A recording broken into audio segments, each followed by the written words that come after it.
अस्सलाम वालेकुम वरहमतुल्लाहि वबरकातुहू। दोस्तों, जानते हैं कि मात्र 20 या 25 साल की उम्र में बीबी फातिमा की शहादत कैसे हो गई थी।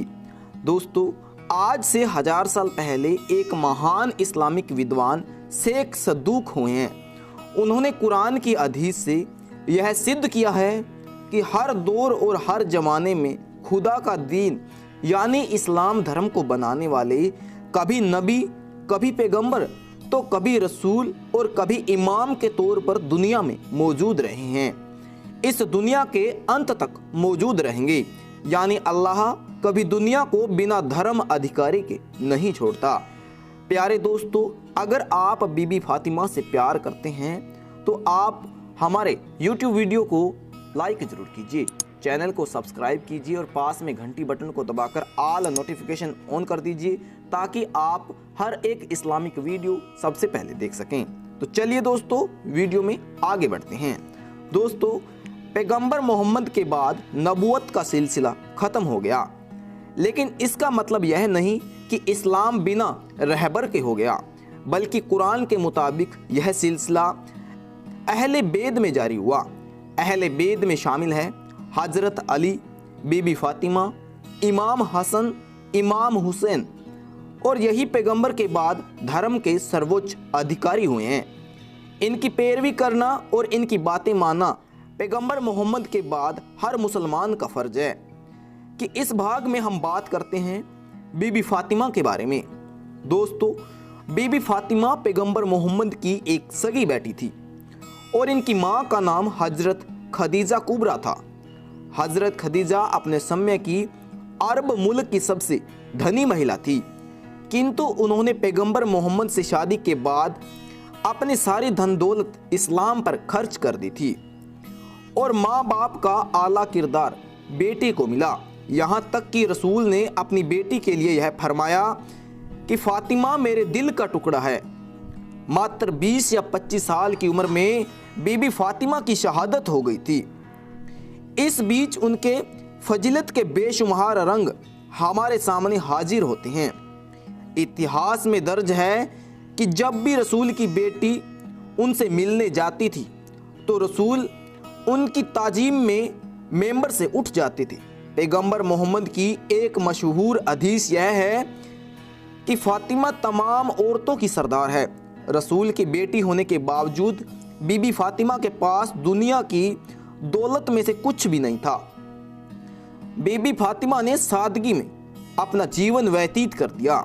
बीबी फातिमा की सादगी दुनिया में एक मिसाल कायम करती थी। दोस्तों, बीबी फातिमा को अपनी माँ से मिले तमाम जेवर उन्होंने अल्लाह की राह पर दान कर दिए थे। वह अपने घर में चक्की पीसने से लेकर तमाम कामों को अपने हाथ से अंजाम देती थी और बच्चों की परवरिश करती थी। घर में बिस्तर की जगह ऊँट की सूखी खाल थी, जिस पर दिन में ऊँट चारा खाता था और रात में वही खाल सोने में काम आती थी। पैगंबर मोहम्मद ने बीबी फातिमा की खुशमदी को ही धर्म कहा कि जिसने बीबी फातिमा को खुश किया उसने अल्लाह को खुश किया और जिसने बीबी फातिमा को नाराज किया उसने अल्लाह को नाराज किया। एक रवायत के मुताबिक नमाज का वक्त हो चुका था और अजान देने वाले हजरत बिलाल मस्जिद में नहीं पहुंचे थे। जब वह थोड़ी देर के बाद मस्जिद पहुंचे तो रसूल ने देरी का कारण पूछा। जवाब में हजरत बिलाल ने कहा कि वे बीबी फातिमा के घर की तरफ से गुजर रहे थे, तो मैंने देखा कि बीबी फातिमा बेटे हसन को गोद में लेकर चक्की पीस रही है और रो रही है। हजरत बिलाल ने कहा, अगर आप इजाज़त दें तो मैं आपके बेटे को बहलाऊं या चक्की पीस दूं। तो फिर बीबी फातिमा ने हसन को बहलाने लगी और हजरत बिलाल ने चक्की पीसी। यह सुनकर रसूल ने फरमाया, तुमने फातिमा पर रहम फरमाया, अल्लाह तुम पर रहम फरमाएगा। पैगंबर मोहम्मद पर अक्सर ये इल्ज़ाम लगाया जाता है कि उन्होंने नबूवत का दावा दौलत हासिल करने के लिए किया था, लेकिन उनकी बेटी बीबी फातिमा के हालात पढ़ने पर मालूम होता है कि यह इल्ज़ाम सरासर गलत है। अक्सर बीबी फातिमा व उनके बच्चे गरीबी की हालात में होते थे। उनके शोहर हज़रत अली का रोज़ाना का यह दस्तूर था कि सुबह मस्जिद में नमाज पढ़ने के बाद वे मजदूरी पर निकल जाते थे। अगर मजदूरी मिलती थी तो घर में चूल्हा जलता था, वरना भूखा सोना पड़ता था। अक्सर हजरत अली अपनी पूरी मजदूरी के पैसे गरीबों में खर्च कर देते थे और घर में गरीबी बनी रहती थी। उसके बावजूद भी बीबी फातिमा की जुबान से उफ तक नहीं निकलता था, बल्कि वह अपने शोहर के काम में बराबर शामिल रहती थी। बीबी फातिमा ने अपनी पूरी जिंदगी में हजरत अली से कोई फरमाइश नहीं की थी। शोहर के घर जाने के बाद बीबी फातिमा ने जिंदगी का एक नमूना पेश किया था। उनकी मिसाल कहीं नहीं मिलती। बीबी फातिमा घर का तमाम काम अपने हाथ से करती थी।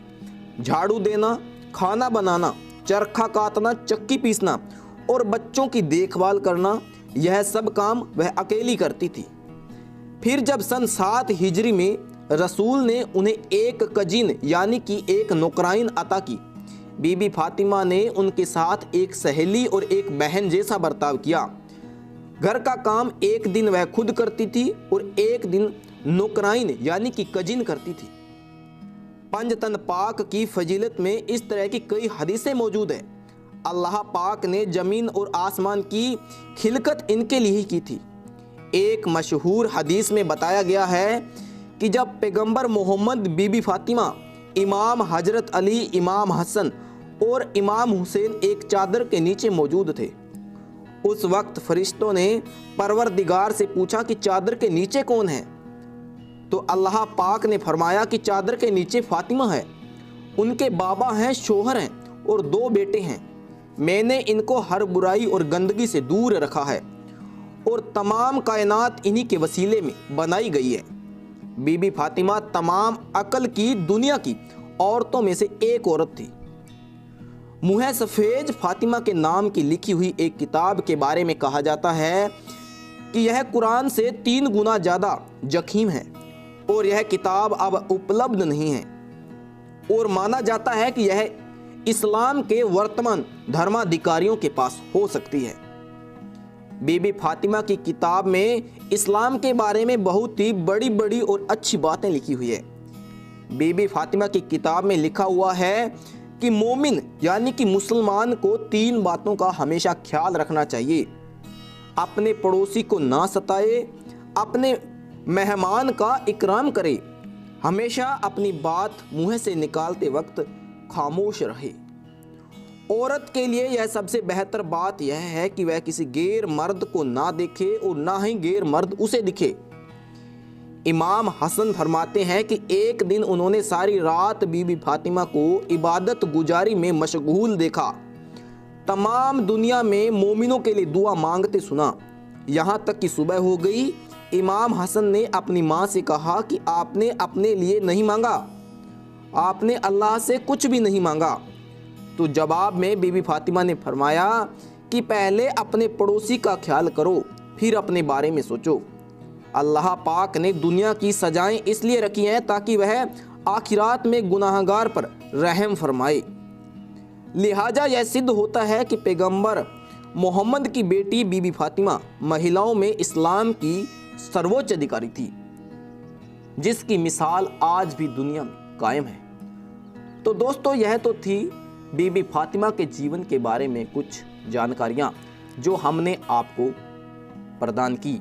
अगर आपको हमारा यह वीडियो अच्छा लगा हो तो लाइक जरूर कर दें, और अगर आप बीबी फातिमा को प्यार करते हैं और आप इस्लाम को मानते हैं तो दोस्तों चैनल को सब्सक्राइब जरूर कीजिएगा। पास में घंटी बटन को दबाकर ऑल नोटिफिकेशन ऑन कर दें ताकि आप रोजाना ऐसे इस्लामिक वीडियो सबसे पहले देख सकें।